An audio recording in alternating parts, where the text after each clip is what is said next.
The great arena of Vexithera stretched across 3 kilometers of polished obsidian, its walls rising like black cliffs into the crimson sky of the war moon.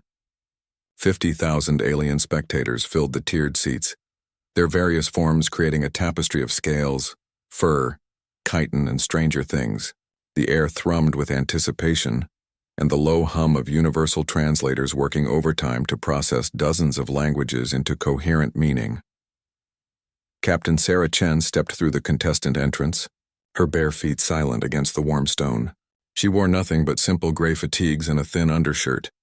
No armor adorned her small frame. No weapons hung from her belt. Her hands swung empty at her sides as she walked toward the center of the arena, where a massive holographic display showed the tournament bracket. The crowd's reaction was immediate and thunderous. Laughter erupted from sections dominated by the Krextai, their barking sounds echoing off the arena walls. The insectoid Zephyrians clicked their mandibles in what passed for amusement among their species. Even the usually stoic Graven delegation allowed themselves what could charitably be called chuckles, their stone-like faces cracking into approximations of mirth. "Look at the tiny human," wheezed Overlord Grixtok through his breathing apparatus, his massive bulk shaking with each laugh. "She has forgotten her weapons at home, perhaps." High above in the VIP section, Ambassador Veltar of the Hegemony Council leaned forward in his floating chair. His 4 eyes focused on the small figure below with predatory interest. "Curious," he murmured to his aide. "The humans requested special dispensation to enter this tournament. They claimed to have a champion worthy of the greatest warrior competition. This cannot be what they meant." The aide, a nervous Quillen with twitching whiskers, consulted his datapad. "The entry form is quite specific, Excellency. Captain Sarah Chen, representing the Terran Federation, age 32 standard cycles. Military service record?" He paused, his whiskers going still.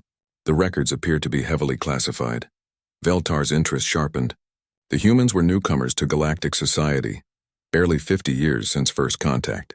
Their technology was primitive by galactic standards, their military considered little more than a curiosity. Yet something had convinced the Council to grant them membership in the hegemony. Something had made older, more established species treat them with cautious respect rather than outright dismissal. Down in the arena, Sarah reached the center platform where the tournament master waited. Warlord Krathvex stood 4 meters tall, his reptilian form encased in ceremonial armor that gleamed with the light of a dozen campaign victories. His voice boomed across the arena without need for amplification. "Behold the contestants for the 847th Greatest Warrior Tournament," he announced. "From across the galaxy, the finest champions have come to prove their worth. The victor will claim the title of Greatest Warrior and earn the right to command a battle fleet in service to the hegemony." The holographic display shifted, showing the 16 contestants. Each alien warrior was an impressive specimen. Brutus the Destroyer, a Krextai berserker whose claws could tear through starship hull plating. Solandra the Death Dancer, a Zephyrian assassin whose speed was legendary even among her quick-footed people. Thane Ironfist, a graven juggernaut whose stone-like hide had never been pierced by any known weapon. And there, at the bottom of the bracket, was a simple photograph of Sarah Chen. Human, female, unarmed. The laughter intensified when her image appeared. Someone in the crowd shouted, "Did she lose her way to the academic competition?" Another voice called out, "Perhaps the humans sent their diplomat by mistake." Sarah stood perfectly still during the mockery, her brown eyes scanning the crowd with calm assessment. Her breathing remained steady, her posture stayed relaxed. To any observer, she seemed utterly unbothered by the ridicule raining down from above. Krathvex raised a clawed hand for silence. "The tournament follows ancient rules," he continued. "Single combat, no quarter aster given. Victory by death, surrender, or incapacitation only. Weapons and armor are permitted within the mass and technology restrictions. Combat will continue until one fighter cannot continue." He gestured toward a massive weapons rack that had been wheeled onto the arena floor. Hundreds of implements of destruction gleamed in the artificial light. Plasma swords that could cut through diamond, gravitational hammers that could crush a tank, neural disruptors that could overload an opponent's nervous system from 50 meters away. One by one, the contestants approached the rack. Brutus selected a pair of monomolecular claws that extended from his natural talons. Solandra chose twin curved blades that hummed with energy fields. Thane Iron Fist hefted a massive warhammer that would have required 3 humans just to lift. Sarah walked past the weapons rack without stopping. The arena fell silent. Even the laughter died away as thousands of spectators tried to process what they were seeing. The human had deliberately ignored the weapons. She was choosing to face the greatest warriors in the galaxy with nothing but her bare hands. Perhaps, Veltar said quietly to his aide, we should pay closer attention to this match. Krathvex approached Sarah directly.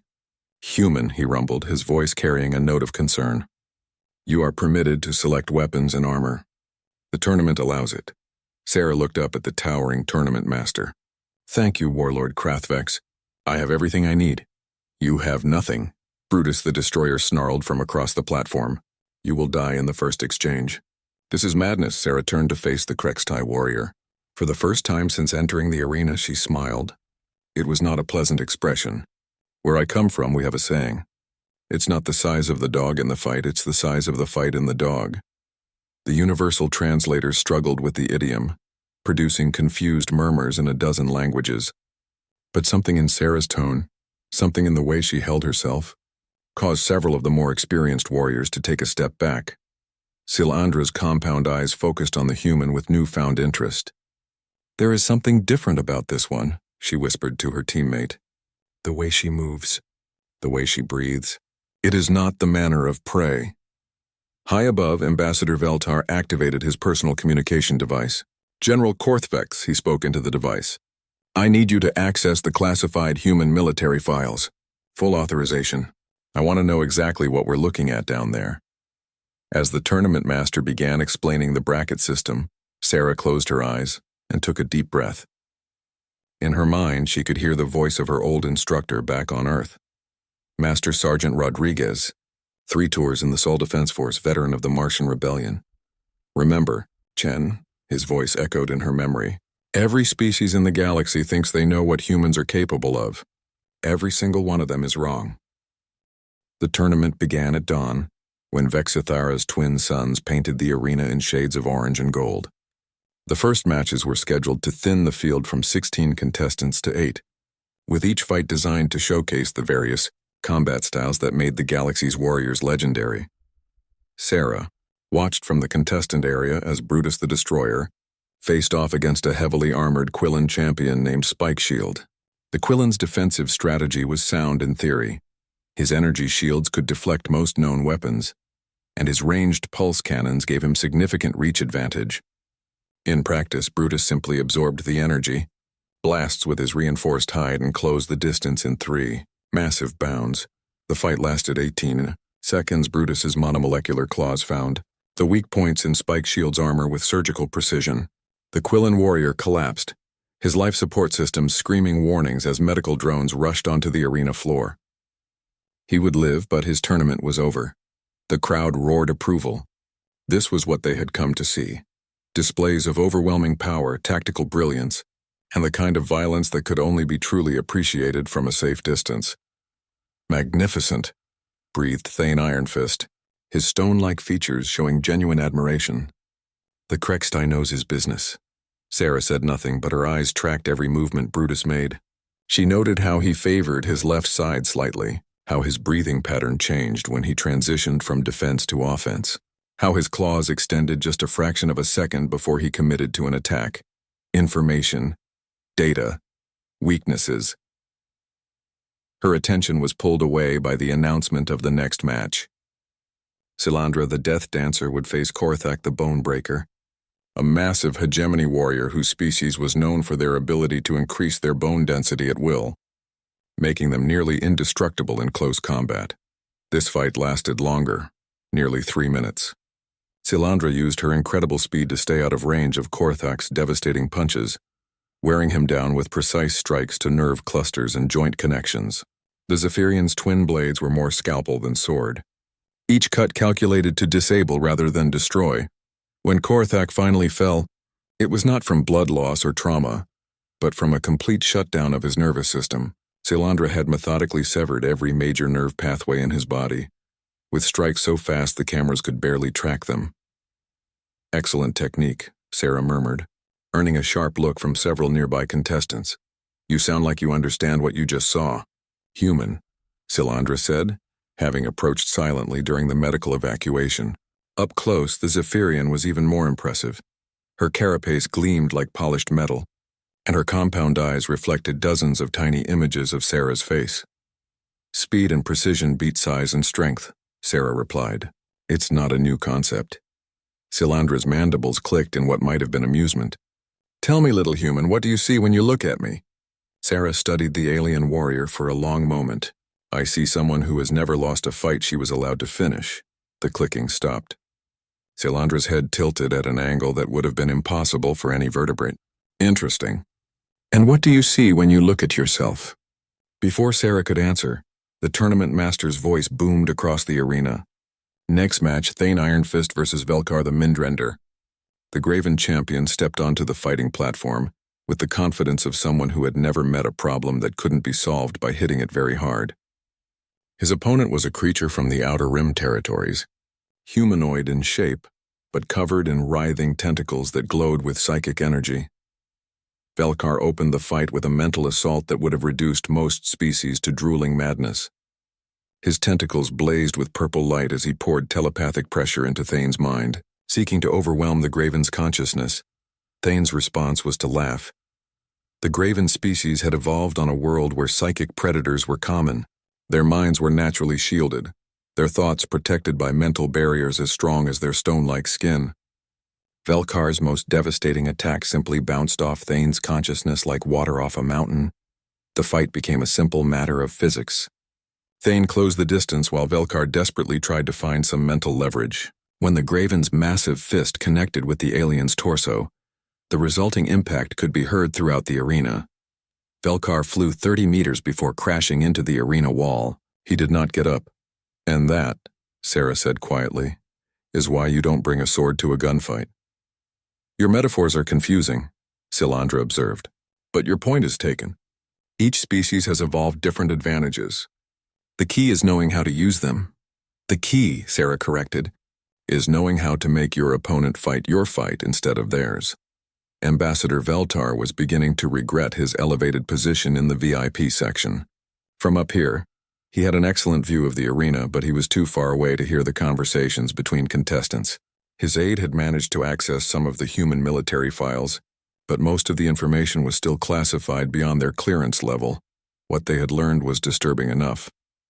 Captain Sarah Chen, his aide read from the datapad, graduated top of her class from Terran Military Academy. Specialized training in something called asymmetric warfare. Multiple commendations for actions during the Proxima Centauri conflict and the Mars Independence War. What is asymmetric warfare? Veltar asked. His aide's whiskers twitched nervously. The files are unclear, Excellency, but there are references to combat techniques designed for situations where the enemy has significant advantages in size, technology, or numbers. Veltar felt a chill run down his spine. The humans were physically smaller and technologically inferior to most galactic species. If they had developed specialized fighting techniques to overcome those disadvantages, down in the arena, Sarah's name was being called. Sarah Chen, representing the Terran Federation versus Gorthmak the Render. Gorthmak was a nightmare given physical form. Standing nearly 5 meters tall, the warrior's species had evolved from apex predators on a high-gravity death world. His skin was thick enough to stop small-caliber projectiles. His claws could tear through ship plating, and his reflexes were fast enough to snatch flying insects out of the air. The crowd's laughter returned in force as Sarah walked onto the platform. Next to Gorthmak, she looked like a child facing down a giant. The size difference was so extreme it bordered on the absurd. This is madness, Brutus growled from the contestant area. The human will be dead before she can take 3 steps. Silandra said nothing, but her compound eyes tracked Sarah's movement with intense focus. There was something about the human's gait, something about the way she held her shoulders, that suggested this was not going to be the simple execution everyone expected.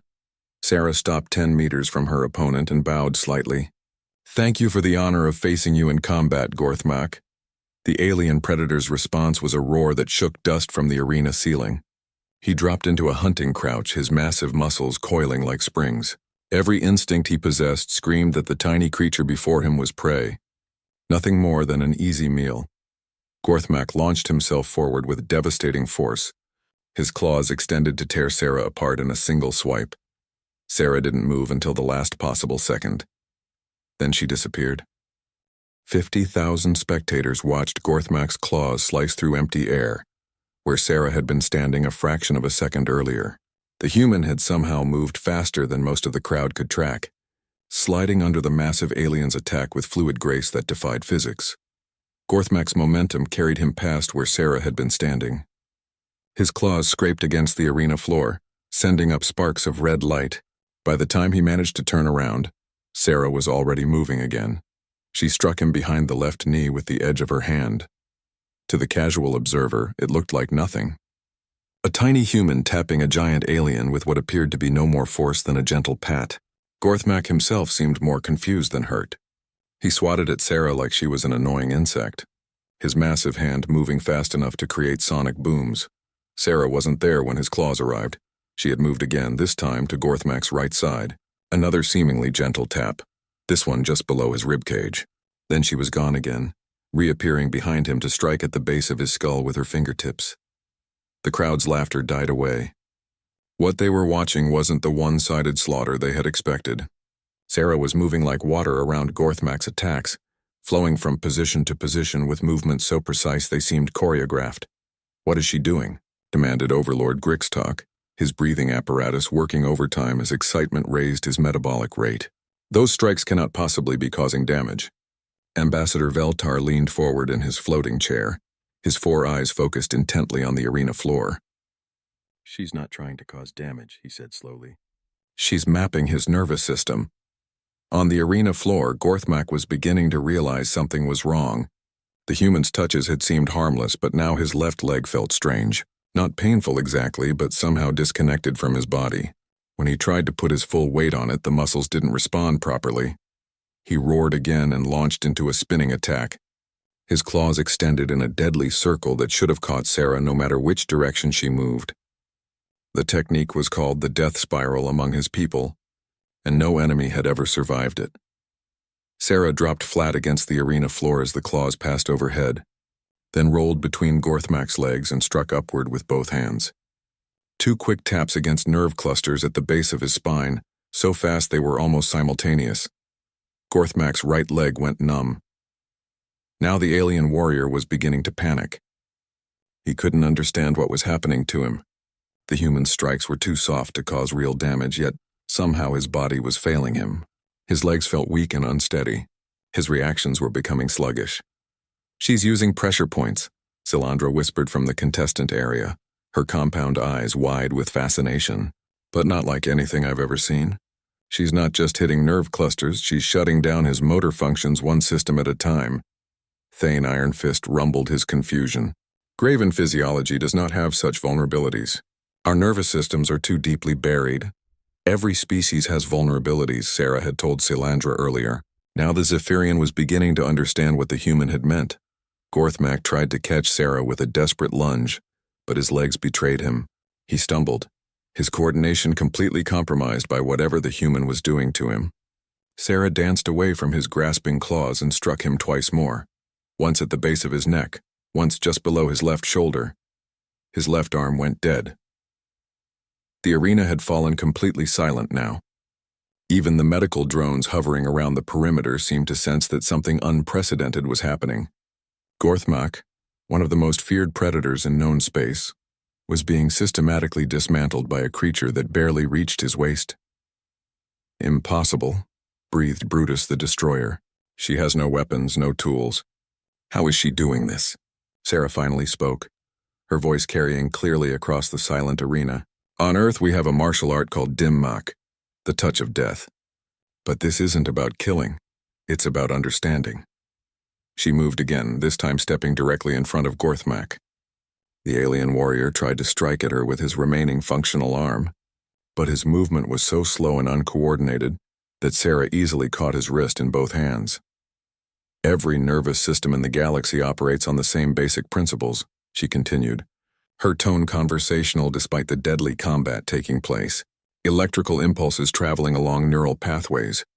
Interrupt the right pathways in the right sequence, and you can shut down any opponent without causing permanent damage.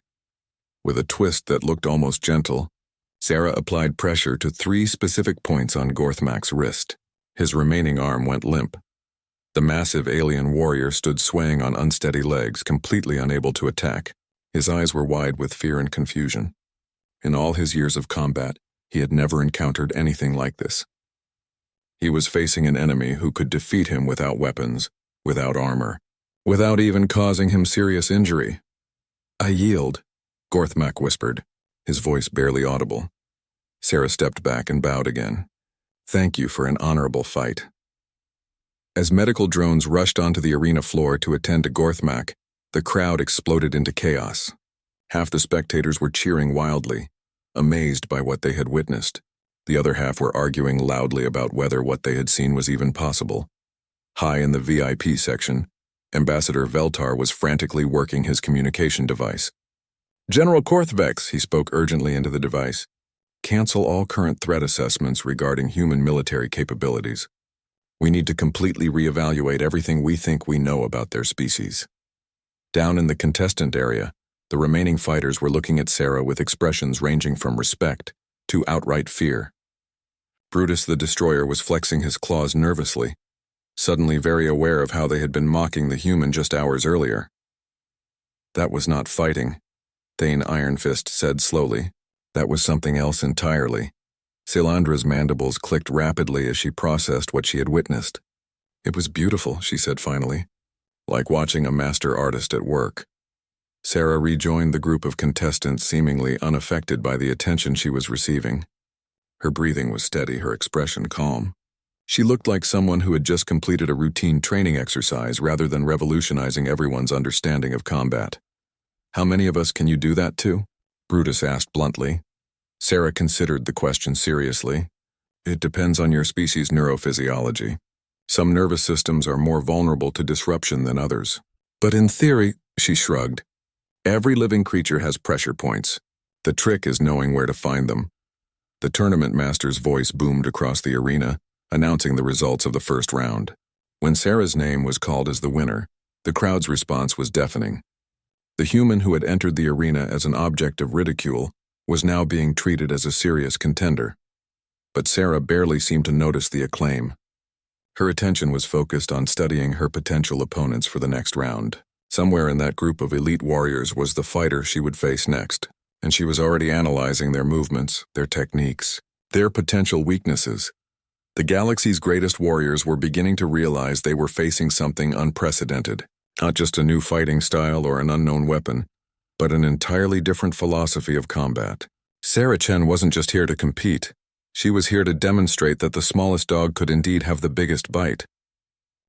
The second round of the tournament began at midday, when Vexithara's twin suns reached their peak and cast harsh shadows across the arena floor. The field had been reduced to 8 contestants, and the atmosphere was notably different from the morning's matches. The casual mockery had been replaced by tense anticipation. Sarah sat in the contestant area, watching Brutus the Destroyer face off against a Vorthak warrior called Razorwing. The Vorthak were a relatively new species to the galactic community. Having achieved spaceflight only 2 centuries ago, they made up for their technological disadvantage with natural weapons that were truly fearsome. Razor-sharp bone protrusions that could extend from any part of their bodies. Controlled by conscious thought, Razorwing demonstrated this ability within the first seconds of combat. Bone spikes erupted from his forearms, shoulders, and knees, turning him into a walking weapon. When Brutus charged forward with his typical berserker tactics, he found himself facing an opponent who could literally become more dangerous the closer you got. The fight was brutal and swift. Brutus's monomolecular claws were excellent for penetrating armor, but they were less effective against an enemy who could grow new weapons faster than they could be destroyed. When Razorwing's bone spike pierced Brutus's left lung, the Krextai warrior had no choice but to yield or die. "Adaptability," Sarah murmured, making mental notes. "Razorwing doesn't rely on fixed weapons. He becomes whatever the situation requires." "You speak as if you already know you will face him," Silandra observed. The Zephyrian had won her own second-round match against a heavily armored Draconian champion, using her speed and precision to find the weak points in his defensive systems. Probability suggests it's likely, Sarah replied. 8 contestants, random bracket system. I have a 1 in 7 chance of facing any specific opponent in the next round. Thane Ironfist, who had eliminated another contestant with his usual overwhelming force approach, shook his massive head. You think like a computer, human. Combat is not mathematics. Everything is mathematics, Sarah corrected gently. Angles of attack, reaction times, force vectors, probability calculations. The trick is doing the math fast enough to be useful. Her name was called for the second round match against Veltor the Mindhunter, a telepathic warrior from the consortium of mental dominance. Veltor's species had evolved beyond physical combat entirely, preferring to defeat enemies by taking control of their minds and forcing them to surrender or destroy themselves. As Sarah walked onto the arena floor, the crowd's excitement was palpable. They had seen her defeat Gorthmak through technique and knowledge, but facing a psychic opponent was an entirely different challenge. Mental dominance attacks worked on the basic neurochemistry of consciousness itself. There were no pressure points that could defend against having your own mind turned against. Veltor stood at the center of the platform, his elongated skull pulsing with bioluminescent patterns that indicated active psychic manipulation. His species looked vaguely humanoid, but with oversized craniums and vestigial limbs that had atrophied over millions of years of mental evolution. Human, he spoke without moving his mouth, his words appearing directly in Sarah's mind with crystal clarity. You have impressed many with your primitive, nerve-striking techniques, but the mind is the ultimate weapon. Your thoughts, your memories, your very sense of self, all belong to me now. Sarah felt the psychic pressure immediately. It was like having someone else's hands rifling through her thoughts, searching for weaknesses and points of leverage. Veltor was trying to access her fears, her doubts, her traumatic memories, anything that could be used to paralyze her with mental anguish. The problem for Veltor was that Sarah's mind was not what he expected. Instead of the chaotic jumble of emotions and memories that characterized most sentient species, Sarah's consciousness was organized like a military database. Her thoughts were compartmentalized, categorized, and protected by mental discipline that had been honed through years of training. Interesting. Veltor's voice carried a note of confusion. Your mind is structured. This is unusual. Where I come from, Sarah said aloud, knowing that the crowd needed to hear her voice. Mental discipline is considered just as important as physical conditioning. We call it meditation. She began to move forward, walking directly toward Veltor despite the increasing psychic pressure. The telepath was pouring more energy into his mental assault, trying to find some crack in Sarah's psychological defenses. You cannot resist forever. Veltor's mental voice was strained now. Every mind has breaking points. Every consciousness can be shattered. You're probably right, Sarah agreed, still walking steadily forward. But you're making a fundamental error in your approach. What error? Veltor demanded, his bioluminescent patterns flickering with increased intensity. Sarah was now within 3 meters of the telepath, close enough that she could see the strain on his elongated features, the way his vestigial limbs trembled with effort as he tried to maintain his mental assault. You're trying to control my mind, she said simply, but you forgot to protect your own. Before Veltor could process what she meant, Sarah reached out and placed her fingertips against his skull in 3 precise locations. The pressure points on telepathic species were different from purely physical beings. They were located at the intersection between neural tissue and psychic energy. Channels. Veltor's mental scream echoed across the arena as his own psychic abilities were suddenly turned inward. The energy he had been using to attack Sarah's mind was redirected back into his own consciousness, creating a feedback loop that overwhelmed his telepathic centers. He collapsed to the arena floor, his bioluminescent patterns going dark as his psychic abilities shut down completely. He was alive and unharmed, but his mental powers would take hours to recover. The crowd erupted in disbelief. Not only had Sarah defeated a telepath without being mentally dominated, she had done it by using pressure points that somehow affected psychic energy itself. Impossible, whispered Ambassador Veltar from his VIP seat. Psychic energy cannot be manipulated through physical contact. The laws of quantum consciousness forbid it. His aide was frantically consulting his datapad, trying to access more information about human combat techniques. Excellency, I'm finding references to something called psychic pressure points in some of the classified files. It appears to be a theoretical concept that most galactic scientists dismissed as impossible. Apparently, Veltar said grimly, the humans didn't get that memo. Down in the contestant area, the remaining fighters were staring at Sarah with something approaching awe. Defeating physical opponents through superior technique was one thing. Shutting down a telepath's psychic powers through precise finger placement was something else entirely. How many fighting styles does your species know? Silandra asked as Sarah rejoined the group. We've had about 10,000 years to develop them, Sarah replied. Humans have been fighting each other for most of our recorded history. We got very good at finding new ways to win. Razorwing, who had been studying Sarah intently since her first match, finally spoke up. You are not like the other soft-skinned species. There is something predatory about you, hidden beneath the civilized exterior. Sarah looked at the Vorthak warrior with genuine respect. Your species evolved from prey animals that learned to fight back. Mine evolved from predators that learned to work together. We're not so different, perhaps, Razorwing conceded. But I am curious to see what happens when unstoppable force meets immovable object.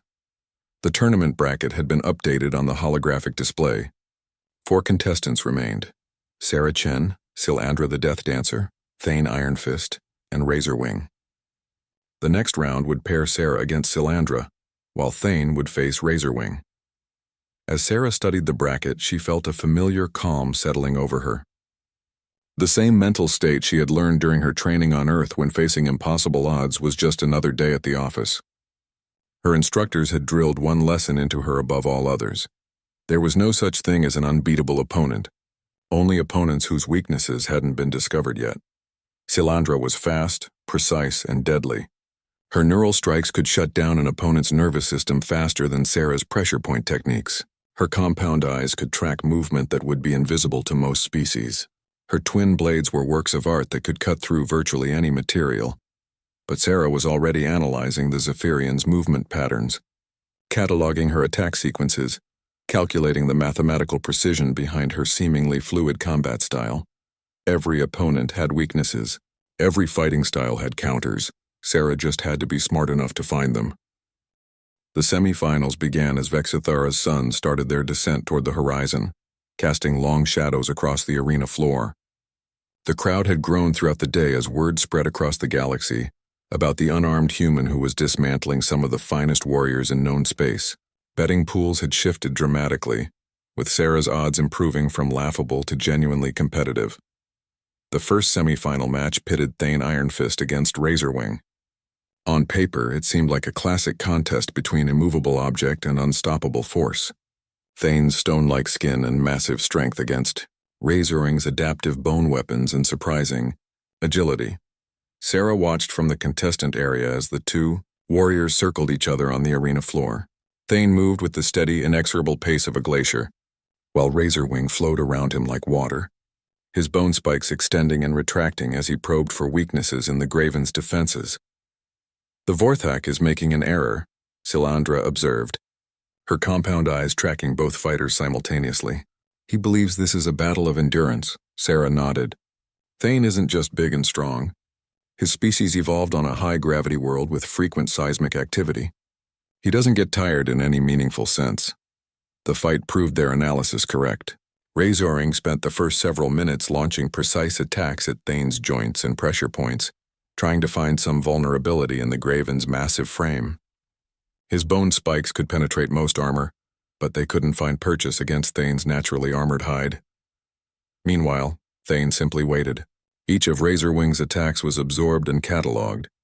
The Graven was learning his opponent's patterns, calculating the optimal moment to respond. When Thane finally moved, it was with devastating efficiency. His massive hand caught one of Razorwing's extended bone spikes and simply crushed it. The Vorthak warrior screamed in pain as his natural weapon was destroyed, the neural feedback sending shockwaves through his nervous system. Thane's follow-up was methodical and brutal. He grabbed Razorwing's arm and lifted the smaller warrior off the ground, spinning him in a wide arc before slamming him into the arena floor with enough force to crack the obsidian surface. Razorwing yielded before Thane could repeat the maneuver. And then there were 3, Sarah murmured as medical drones rushed onto the arena floor. Silandra's mandibles clicked with what might have been anticipation. Our match is next, little human. I have been studying your techniques, learning your patterns. You will not find me as easy to predict as your previous opponents. I would be disappointed if you were, Sarah replied honestly. The tournament master's voice boomed across the arena, announcing the second semifinal match. As Sarah and Silandra walked onto the platform, the crowd's energy reached a fever pitch. This was the match everyone had been waiting for. The impossible human against the galaxy's most feared assassin. Silandra took her position at one end of the platform, her twin energy blades humming to life. The weapons were beautiful in their lethality, curved like crescent moons and glowing with fields that could cut through molecular bonds. Her stance was perfect, balanced and ready to explode into motion in any direction. Sarah stood at the opposite end, empty-handed and relaxed. To observers who didn't know better, she looked like she was preparing for a friendly conversation rather than a fight to the death. I have a confession to make, Silandra said, her voice carrying clearly across the silent arena. When I first saw you, I thought the humans had sent the wrong person. Perhaps their diplomat instead of their warrior. What changed your mind? Sarah asked. You move like someone who has killed before, Silandra replied matter-of-factly. Not in anger or desperation, but as a calculated decision. There is a difference that most people cannot see, but predators recognize it in each other. Sarah considered this assessment. My species has a complicated relationship with violence. We're capable of great brutality, but we prefer to avoid it when possible. Sometimes, though, avoiding violence requires the credible threat of overwhelming force. Philosophy is interesting, Silandra said, beginning to move in a slow circle around Sarah. But technique is what matters in combat. Tell me, human, how do you plan to defeat an opponent who is faster than your nervous system can track? Sarah turned to keep Silandra in sight, but made no aggressive moves. The same way you defeat any opponent, by making them fight your fight instead of theirs. Silandra struck without warning, moving faster than most species' eyes could follow. Her twin blades traced deadly arcs through the air, each cut precisely calculated to sever nerve clusters and disable her opponent without causing unnecessary suffering. Sarah wasn't there when the blades arrived. She had thrown herself backward in a move that should have been impossible, falling flat against the arena floor while somehow managing to roll sideways and come up in a new position. Silandra's perfectly calculated strikes cut through empty air. Impressive, the Zephyrian said, already moving again. But you cannot dodge forever. She was right, and Sarah knew it. Silandra's speed was beyond anything a human could match through reflexes alone. Every dodge was a desperate gamble, requiring Sarah to anticipate where the attacks would come from and move before Silandra had even committed to the strike. But Sarah had advantages that weren't immediately obvious. Her movements weren't random. They were following a pattern that she had calculated before the fight even began. Every dodge was designed to position her closer to her ultimate goal. Silandra realized what was happening just a fraction of a second too late. Her pursuit of the seemingly retreating human had drawn her into range of the arena's structural supports, massive pillars that rose from the floor to support the upper levels of the stadium. Sarah moved sideways, toward one of the pillars, forcing Silandra to attack from a specific angle if she wanted to maintain her offensive pressure. The Zephyrian's speed was incredible in open space, but the confined area near the pillar limited her options. When Silandra committed to her next attack, Sarah did something that violated every rule of combat the Zephyrian had ever learned. Instead of dodging away from the deadly blades, Sarah stepped directly into the attack. Silandra's momentum carried her forward even as she tried to adjust her strike. Sarah caught the Zephyrian's wrist in both hands, using the alien's own speed against her. With a precise twist that redirected Silandra's energy, Sarah sent the assassin crashing into the pillar behind her. The impact should have been devastating, but Silandra managed to absorb most of the force with her natural agility. She bounced off the pillar and landed in a crouch, her energy blade still humming with deadly purpose. Clever, she admitted. You used my own speed to amplify the impact. But that trick will not work twice, Sarah smiled. It doesn't need to work twice. She had used the moment of contact to do more than just redirect Silandra's momentum. Her fingers had found 3 specific pressure points on the Zephyrian's wrist, nerve clusters that controlled the fine motor, control needed for precise blade work. Silandra discovered The problem when she tried to execute her next attack sequence, her left blade wavered slightly, the energy field fluctuating as her grip became uncertain. The neural disruption was subtle but critical in a fighting style that depended on absolute precision. "What did you do?" Silandra demanded, staring at her affected hand. "Temporary nerve disruption," Sarah explained. "Your left-hand coordination will return to normal in about 20 minutes. Unfortunately, you don't have 20 minutes. Silandra was fast enough to compensate for the loss of her left blade, but compensation required conscious thought. The unconscious perfection of her technique was gone, replaced by deliberate calculation that slowed her down just enough to make her vulnerable. Sarah pressed her advantage, moving in close where Silandra's remaining blade was less effective. The Zephyrian tried to create distance, but Sarah stayed with her like a shadow, always just out of range of the energy weapon while remaining close enough to threaten with her pressure point strikes. The end came suddenly. Silandra attempted a spinning attack that should have created a barrier of cutting energy around her entire body. With both blades functioning, the technique was virtually impregnable. With only one blade, it left her exposed for a fraction of a second. Sarah's hand found the nerve cluster at the base of Silandra's neck. The Zephyrian's remaining blade went dark as her motor function shut down completely. Silandra collapsed to the arena floor, conscious but completely paralyzed.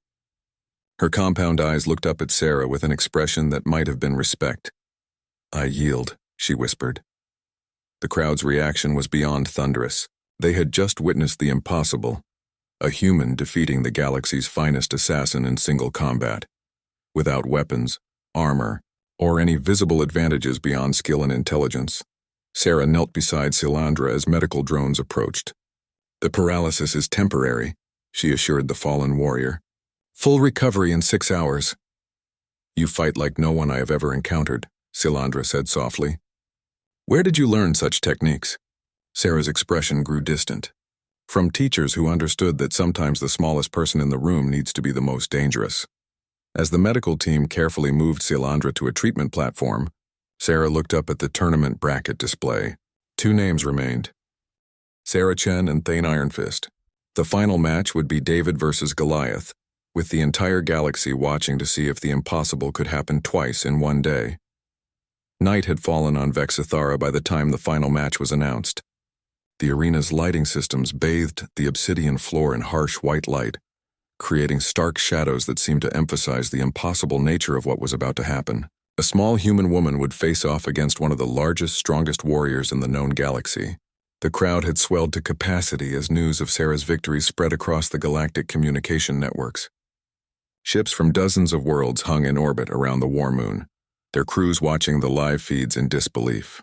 Never before had the greatest warrior tournament been won by anyone from outside the traditional warrior species. Thane Ironfist stood at the center of the arena platform, his massive form perfectly still as he waited for his opponent. The Graven warrior had said little throughout the tournament, allowing his actions to speak for themselves. His victories had been decisive and overwhelming, demonstrations of what happened when unstoppable force met anything less than immovable object. Sarah approached from the contestant entrance, her stride unhurried and confident.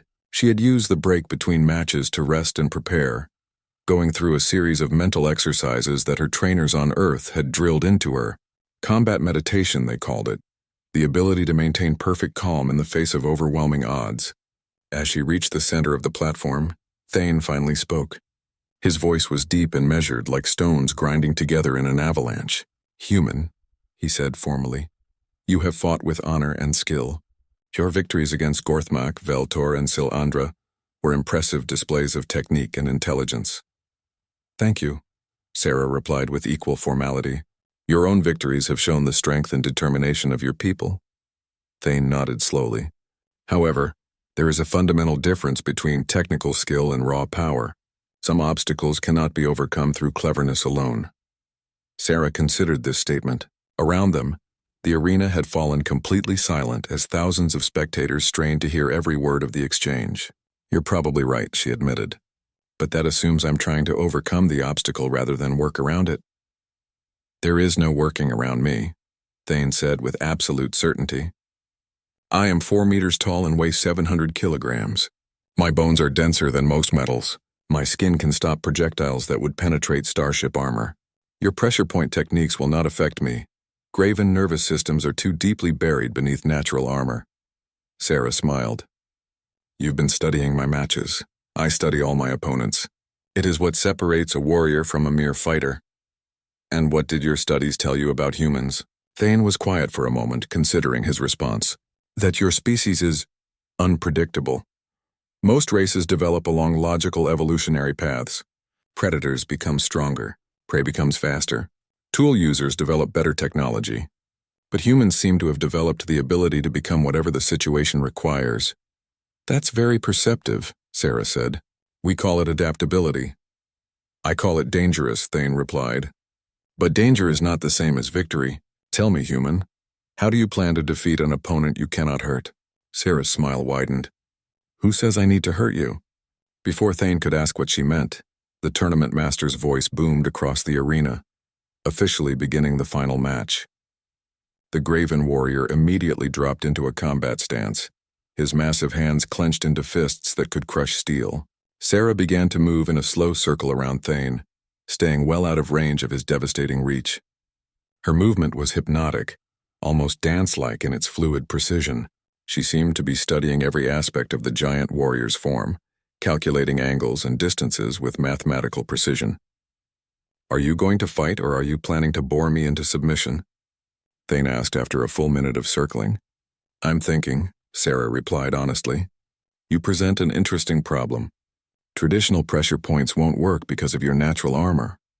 Speed and agility won't help because your reach is too long. Trying to damage you directly would be like trying to punch down a mountain. So you admit defeat? I admit that conventional tactics won't work. But humans stopped relying on conventional tactics about 10,000 years ago. Sarah suddenly changed direction, moving straight toward Thane instead of circling. The Graven warrior's response was immediate and devastating, a straight punch that would have liquefied any normal opponent. Sarah dropped into a slide that carried her between Thane's legs, her hands briefly making contact with the backs of his knees as she passed underneath him. The touch seemed completely ineffective against his armored hide. Thane spun around with surprising speed for someone his size, his massive fist sweeping through the air where Sarah's head had been a moment earlier. But she was already moving again, staying just out of range while making these strange, seemingly pointless contacts with his legs and lower body. What are you doing? Thane demanded, growing frustrated with his inability to make contact. Learning, Sarah replied, touching a spot near his ankle before dancing away from his retaliatory strike. The crowd was growing restless. This didn't look like a fight so much as an elaborate game of tag. Sarah kept making these brief contacts with Thane's legs and feet, but nothing seemed to be happening. The Graven warrior showed no signs of the nerve disruption that had disabled her previous opponents. High in the VIP section, Ambassador Veltar was frantically consulting with his military advisors. What is she doing? He demanded. Her techniques clearly aren't working against Graven physiology. His aide had accessed even more classified human files during the break between matches. Excellency, I'm finding references to something called systemic disruption. It appears to be a theoretical technique for affecting opponents who cannot be disabled through conventional pressure point attacks. Theoretical? The files suggest that no human has ever successfully demonstrated the technique against a heavily armored opponent. Veltar felt a chill run down his spine. Are you telling me that we're watching a live experimental test? Down on the arena floor, Thane was beginning to realize that something was wrong. His legs felt strange. Not weak or numb like the neural disruption he had witnessed in other matches, but somehow unsteady. His balance was becoming unreliable, forcing him to think consciously about movements that should have been automatic. Your nervous system may be too deeply buried for direct manipulation, Sarah said as she continued her seemingly random pattern of brief contacts. But every nervous system has to interface with the muscular and skeletal systems eventually, and those interfaces are always closer to the surface. Thane tried to grab Sarah with both hands, but his coordination was noticeably worse than it had been at the start of the match. His massive frame swayed slightly as he moved, his natural balance compromised by whatever Sarah was doing to him.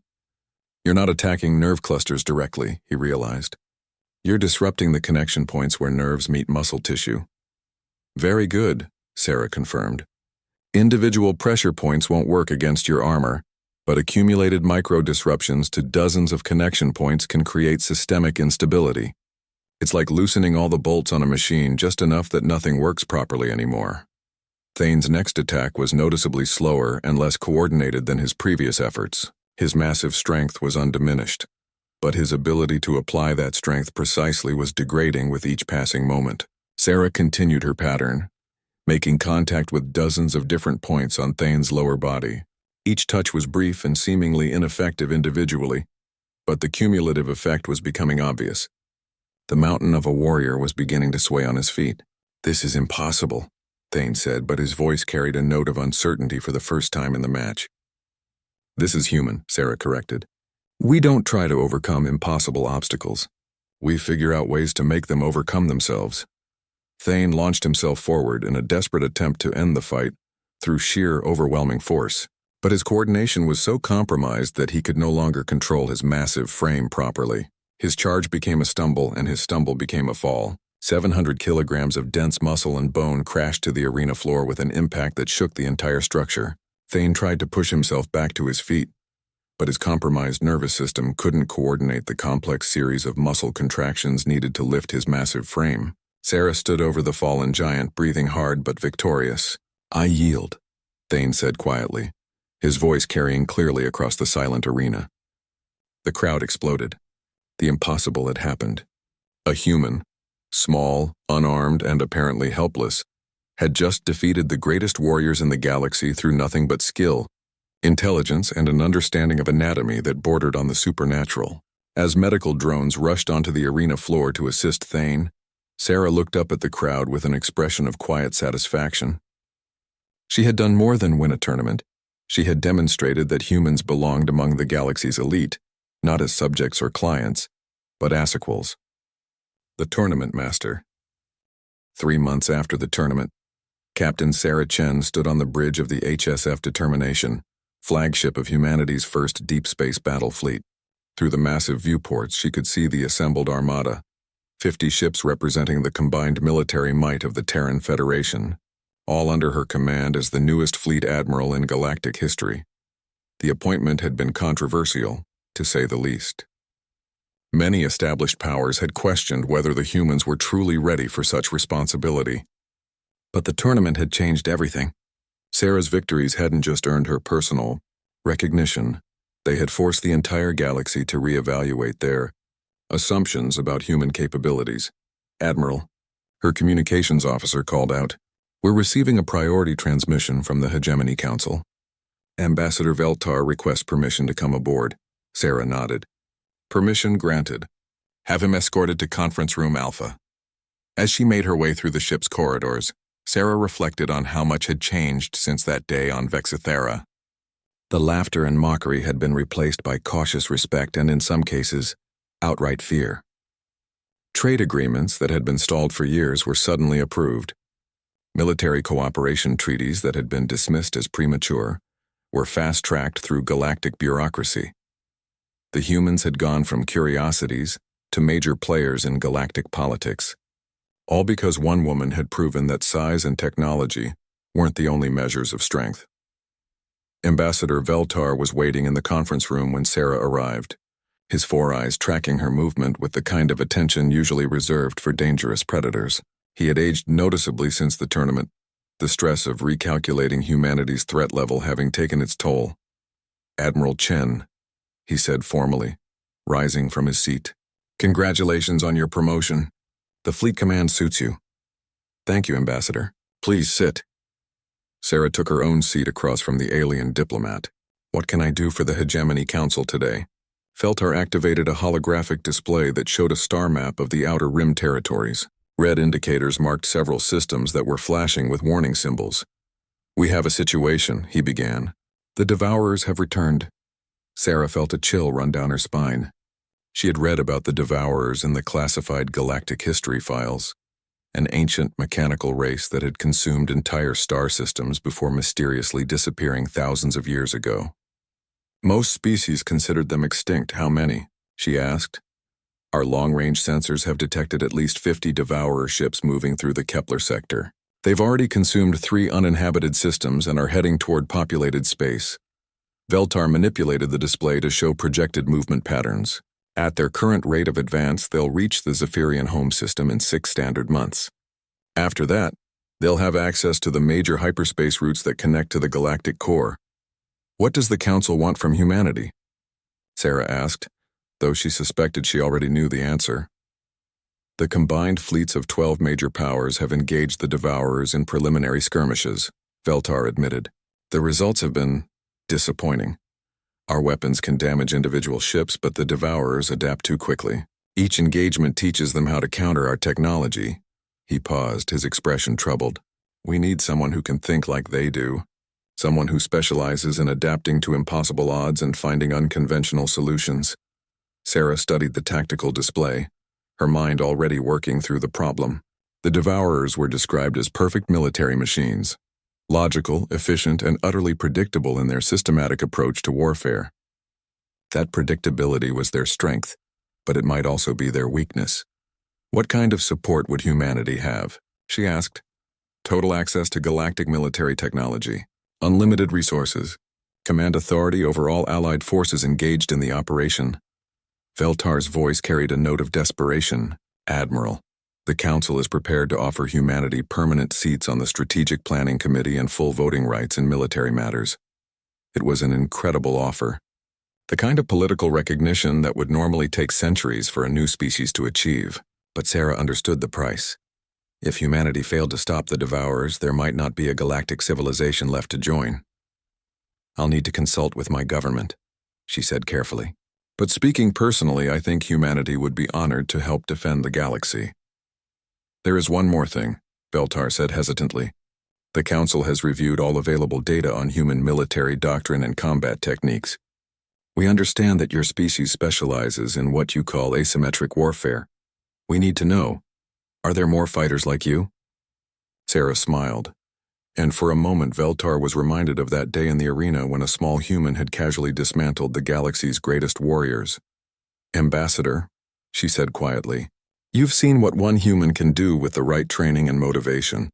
We have billions more where I came from.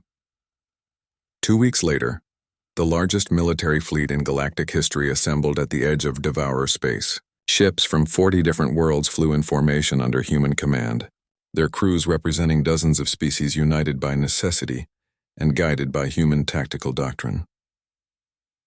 Sarah stood on the bridge of her flagship, watching the tactical displays update with real-time intelligence about Devourer movements. Her staff officers, a mix of human and alien personnel, worked with the kind of synchronized efficiency that had become humanity's trademark. Enemy fleet detected. Her tactical officer reported. 57 Devourer ships bearing directly toward our position. Conventional wisdom says we should engage them at maximum range, her Zephyrian weapons officer observed. Use our numerical superiority to overwhelm their defenses. Conventional wisdom, Sarah replied, is exactly what they're expecting. Communications, signal the fleet. We're implementing Battle Plan Omega. Throughout the assembled armada, captains and crew members received orders that seemed to contradict everything they knew about proper fleet tactics. Instead of forming battle lines and engaging at maximum range, the human plan called for something unprecedented, deliberate. Apparent retreat followed by close range, engagement using techniques that shouldn't work against superior technology. As the Devourer fleet approached, Sarah's armada began what appeared to be a panicked withdrawal. Ships scattered in seemingly random directions, their formations breaking apart in apparent chaos. The mechanical invaders, programmed to exploit weakness, accelerated their pursuit. Now, Sarah said quietly. The scattered ships suddenly reversed course, converging on the Devourer fleet from dozens of different angles simultaneously. It was the same principle Sarah had used in the tournament, making the enemy fight her fight instead of theirs. The Devourers found themselves surrounded by opponents who refused to engage in the logical, systematic battle they had been programmed to fight. Human-designed tactics turned every engagement into a chaotic melee, where superior technology was less important than adaptability and creativity. The battle lasted 8 hours. When it was over, 57 Devourer ships had been reduced to expanding clouds of debris, while the galactic fleet had lost only 12 vessels. As news of the victory spread across the galaxy, Sarah reflected on how far humanity had come. They had entered galactic society as the weakest, most primitive species in known space. Now they were being hailed as saviors and offered positions of unprecedented authority. But the real victory wasn't military or political. It was the knowledge that human values, adaptability, creativity, the refusal to accept that any problem was truly unsolvable, had proven themselves on the largest possible stage. In her private quarters that night, Sarah composed a message to Earth that would become required reading in every military academy in human space. To those who ask what humanity can contribute to the galaxy, I offer this simple answer. We are the species that laughs at impossible odds and then finds a way to beat them anyway. We are the ones who enter every fight unarmed and leave with the enemy's weapons. We are the proof that the smallest dog really can have the biggest bite. The galaxy is vast and full of wonders, but it has never seen anything quite like us. And if today's battle proved anything, it's that they never will again. As she sealed and transmitted the message, Sarah looked out at the stars and smiled. The human race had finally found its place among the galactic community, not as subjects or clients, but as the species you called when the impossible needed to become inevitable. The galaxy had laughed when she entered unarmed. Now they understood why humans always smiled when the odds were against them, because impossible was just another word for Tuesday.